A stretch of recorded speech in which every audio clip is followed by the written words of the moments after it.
നമ്മുടെ second chapter ആയിട്ടുള്ള theory of consumer ബിഹേവിയറിൽ ഒരു ഇമ്പോർട്ടന്റ് ടോപ്പിക്കാണ് ഡിസ്കസ് ചെയ്യാൻ വേണ്ടിയിട്ട് പോണത്. Price elasticity of demand. നമുക്ക് പ്രോബ്ലം ആയിട്ട് 5 മാർക്കിനും അല്ലെങ്കിൽ എസ്സി ആയിട്ട് ചോദിക്കാനും ചാൻസ് ഉള്ള ഒരു ക്വസ്റ്റ്യൻ ആണ്. എന്താണ് പ്രൈസ് ഇലാസ്റ്റിസിറ്റി ഓഫ് ഡിമാൻഡ്, അത് നമ്മൾ എങ്ങനെ കണ്ടുപിടിക്കാം, അതിന്റെ ഡിഫറെന്റ് ഡിഗ്രീസ് എന്തൊക്കെയാണെന്നുള്ളത്. സോ നമുക്ക് നോക്കാം എന്താണ് പ്രൈസ് ഇലാസ്റ്റിസിറ്റി ഓഫ് ഡിമാൻഡ് എന്നുള്ളത്.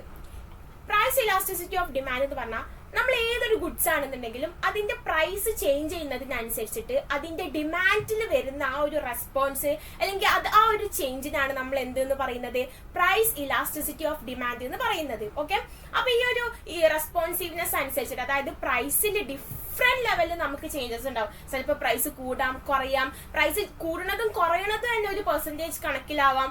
അങ്ങനെ നമുക്ക് എങ്ങനെ വേണമെങ്കിലും പ്രൈസ് ചേഞ്ച് ആവും. അതിനനുസരിച്ചിട്ട് എങ്ങനെ വേണമെങ്കിലും ഡിമാൻഡ് ചേഞ്ച് ആവാം. സോ ഈ ഒരു ചേഞ്ച് 5 രീതിയിലാണ് എന്നാണ് പറയുന്നത്. ഓക്കെ, അപ്പൊ നമുക്ക് പറയാം ഡിഗ്രി ഓഫ് പ്രൈസ് ഇലാസ്റ്റിസിറ്റി എന്ന് പറയുന്നത് 5 ആണ്. ഫസ്റ്റ് വൺ ഇലാസ്റ്റിക് ഡിമാൻഡ് ആണ്, ദെൻ യൂണിറ്ററി ഇലാസ്റ്റിക് ഡിമാൻഡ് ആണ്, in elastic demand, perfectly elastic demand, perfectly in elastic demand. So ഈ 5 ഡിഗ്രീസ് ആണ് പ്രൈസ് ഇലാസ്റ്റിസിറ്റി ഓഫ് ഡിമാൻഡിനുള്ളത്. എന്താണ് ഈ 5 ഡിഗ്രീസ്, അതിന്റെ ഡയഗ്രാംസ് എങ്ങനെയൊക്കെ ആയിരിക്കും, ഈ കാര്യങ്ങൾ നമുക്ക് ചോദിക്കാനുള്ള ചാൻസ് ഉണ്ട്. സോ ഫസ്റ്റ് വൺ ആണ് ഇലാസ്റ്റിക് ഡിമാൻഡ്. എന്താണ് ഇലാസ്റ്റിക് ഡിമാൻഡ് എന്ന് പറഞ്ഞു കഴിഞ്ഞാൽ, അതായത് പ്രൈസിൽ എത്ര പെർസെന്റേജ് ചേഞ്ച് ആണോ വരുന്നത് അതിനെക്കാട്ടും കൂടുതൽ പെർസെന്റേജ് ചേഞ്ച് നമ്മുടെ എന്തിൽ വരാണ്, നമ്മുടെ ഡിമാൻഡിൽ വരാണ്.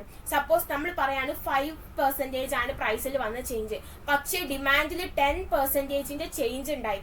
So percentage change in demand is greater than the percentage change in price ആണ് എന്തെന്ന് പറയുന്നത് ഇലാസ്റ്റിക് ഡിമാൻഡ്, അല്ലെങ്കിൽ മോർ ഇലാസ്റ്റിക് ഡിമാൻഡ്, അല്ലെങ്കിൽ ഹൈ ഇലാസ്റ്റിക് ഡിമാൻഡ് എന്ന് പറയുന്നത്. സോ ഇവിടെ ഇലാസ്റ്റിസിറ്റി എന്ന് പറയുന്നത് ഗ്രേറ്റർ ദാൻ 1 ആയിരിക്കും.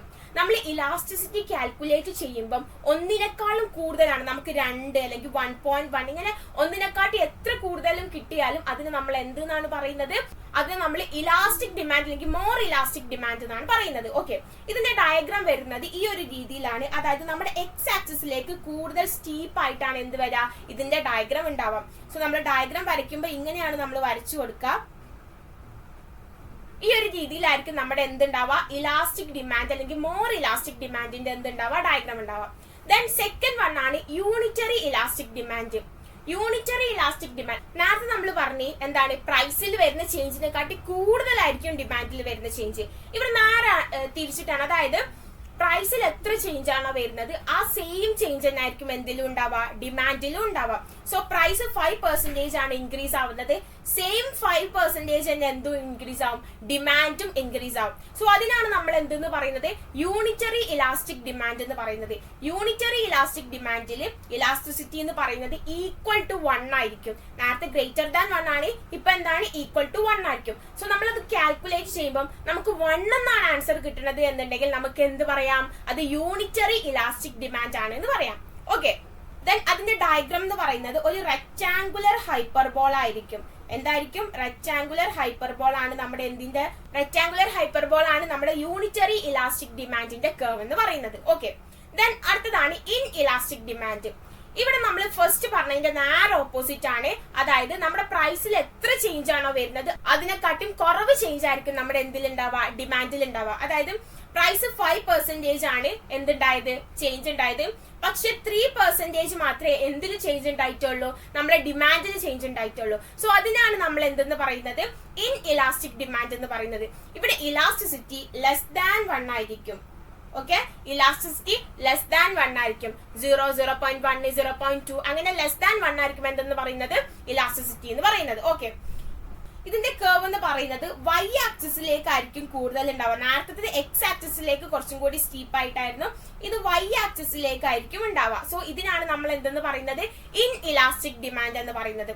ദെൻ അടുത്തതാണ് എന്താണ് പെർഫെക്റ്റ്ലി ഇലാസ്റ്റിക് ഡിമാൻഡ് എന്ന് പറഞ്ഞാൽ, അതായത് നമ്മുടെ പ്രൈസിൽ ഒരു ചെറിയ ചേഞ്ച് വന്നാൽ തന്നെ നമ്മുടെ ഡിമാൻഡിന് വലിയ രീതിയിലുള്ള ഒരു മാറ്റം ഉണ്ടാവും. നമ്മളിപ്പോ പറയാണ് ഒരു 0.5% നമ്മുടെ പ്രൈസിൽ ചേഞ്ച് വന്നപ്പോഴത്തേക്ക് ഒരു 50% ഒക്കെ ഡിമാൻഡിൽ ചേഞ്ച് വരാം. അങ്ങനെ നമുക്ക് ഇൻഫിനിറ്റ് ആയിട്ട് ഒരു ചേഞ്ച് വരാം ഡിമാൻഡിൽ.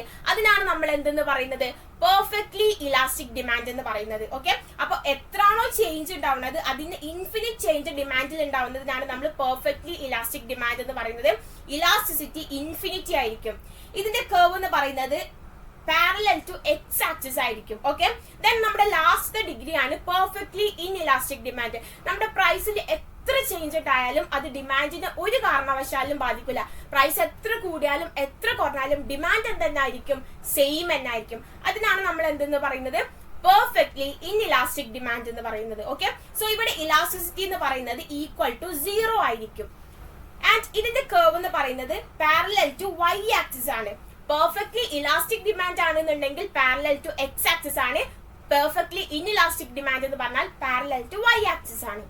സോ എന്താണ് ഇലാസ്റ്റിസിറ്റി, എത്ര ടൈപ്പ് ഓഫ് ഡിഗ്രീസ് ആണ് ഇലാസ്റ്റിസിറ്റിക്ക് ഉള്ളത് എന്നുള്ള ഈ ഒരു വീഡിയോയിൽ നമ്മൾ ഡിസ്കസ് ചെയ്ത് കഴിഞ്ഞിട്ടുണ്ട്. ഇനി നമുക്ക് നെക്സ്റ്റ് വീഡിയോയിൽ എങ്ങനെ നമുക്ക് ഇലാസ്റ്റിസിറ്റി മെഷർ ചെയ്യാം എന്നുള്ളത് കൂടി നോക്കാം.